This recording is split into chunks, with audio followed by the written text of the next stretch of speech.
तौर मुक़द्दस को जो लोग अभी नए-नए मानना शुरू होते हैं, उनके लिए एक सवाल सबसे पहले ये ज़हन में आता है कि हम सब्त के दिन को कैसे गुज़ारें।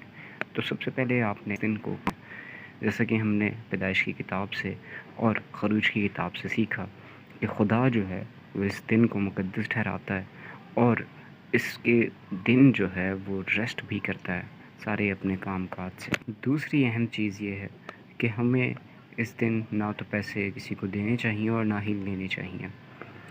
अगर आज के वक्त में हम देखें तो एक बटन के क्लिक के ऊपर ही ऑनलाइन ट्रांज़ैक्शंस हो जाती हैं, लेकिन ये दूसरे लोगों को मजबूर करती हैं हमारे लिए काम करने पर।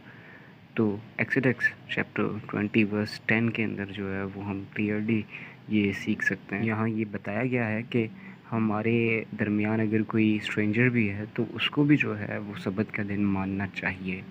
इसके बाद तीसरे पॉइंट ये है कि हमें दुआ करनी है और स्क्रिप्चर को पढ़ना है। अगर हम कलाम मुक़द्दस को पढ़ते हैं और इस पाक दिन के अंदर अगर हम उसको ज़्यादा से ज़्यादा वक्त देते हैं और पाक चीज़ें करते हैं, तो यकीनन यहोशुआ ने जैसे कहा मैथ्यू चैप्टर 4 वर्स 4 के अंदर कि इंसान खाली रोटी से ही नहीं बल्कि हर उस बात से जो एलोहिम के मुंह से निकलती है जीता है। पॉइंट यह है कि हमें रफ़ाकत रखनी है और रफ़ाकत अब जो है वो वैसे भी आप रख रहे हैं और सब्त के दिन जो है वो बहुत ज़रूरी है। अब बहुत सारे लोग आपको ये भी कहेंगे कि ऑनलाइन ये वाली फ़ेलोशिप आप कर लें या फिर हमारे साथ की ग्रुप हमारा ज्वाइन कर लें। ये बहुत अच्छा है कि हम इस दिन जो है वो फ़ेलोशिप करें, क्योंकि कलाम मुक़द्दस भी हमें यही सिखाता है। इब्रानियों 10:24 से 25 पढ़ते हैं, और आए ध्यान दें कि हम एक दूसरे को किस तरह मोहब्बत दिखाने और नेक काम करने पर उभार सकें, हम बाहम जमा होने से बाज ना आए।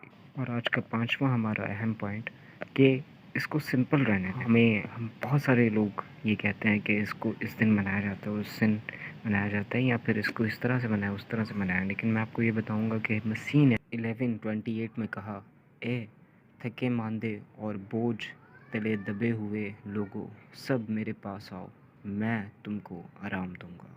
शबाश शलोम। और अगर आप नए हैं अभी तोरा को मानने में, मसीह के नए फॉलोवर हैं, तो ज़रूर बताइएगा कि आप अपने सब्बात को कैसे गुजार